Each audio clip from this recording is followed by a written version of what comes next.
Hi students, I'm Jeff, and today's reading topic is human behavior. You can follow along as I read the article The Subconscious Mind by using the link in the box below.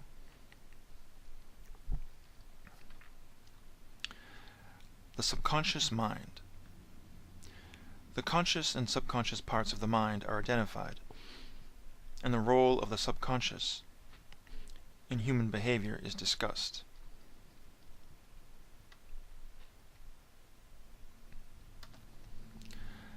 Conscious, subconscious.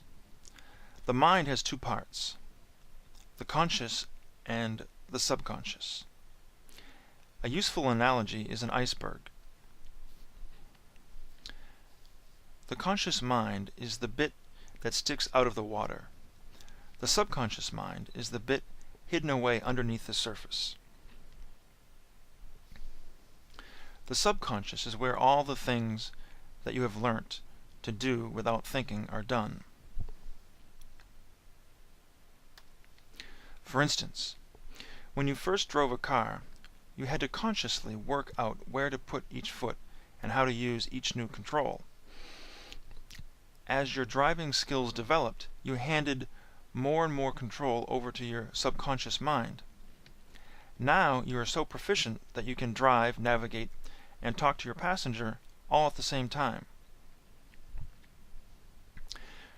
The subconscious works in a different way to the conscious mind. The conscious mind, the subconscious mind.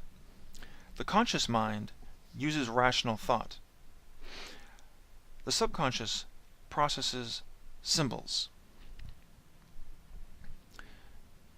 The conscious is good at working out how to do things.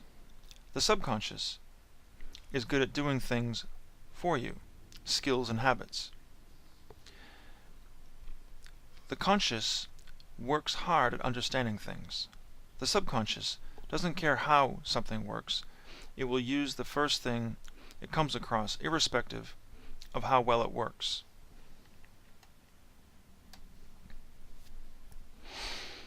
The conscious mind is apt to waste time figuring things out for the sake of it.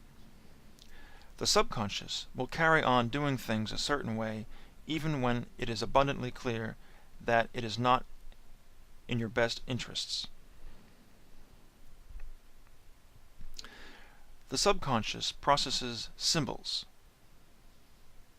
Yes, for example, you see an object which has 4 legs and a flat surface about 3 feet off the ground, and you instantly recognize it as a table. It could be any color, or it could be made of wood, glass, metal, or plastic. You would still recognize it immediately.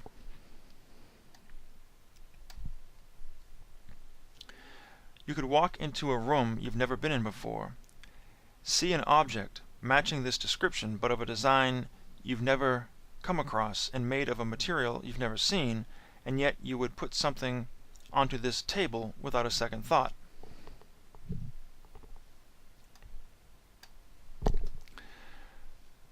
Subconscious in control. Surprisingly, it is the subconscious that can be in control of our behavior most of the time.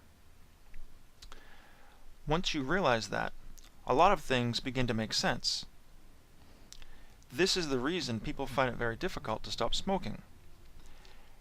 They have consciously decided that smoking is bad for their health,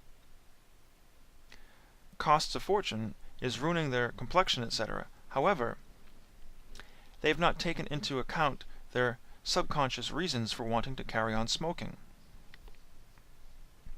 Go back to the iceberg analogy.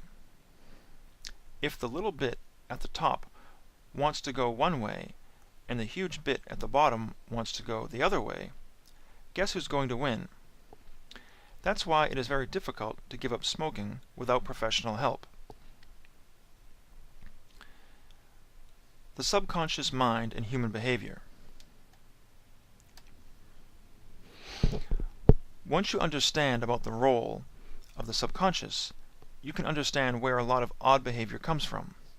People get stuck in a rut because their subconscious doesn't know how to change. People can get disturbing thoughts or feelings because the subconscious thinks that something bad is about to happen. Therapy. This is where therapy comes in. You can see a therapist to understand what is happening to you and discover a new way of being. With just a few sessions, you could make radical changes. You could become the person you always wanted to be. Thanks for watching and take care.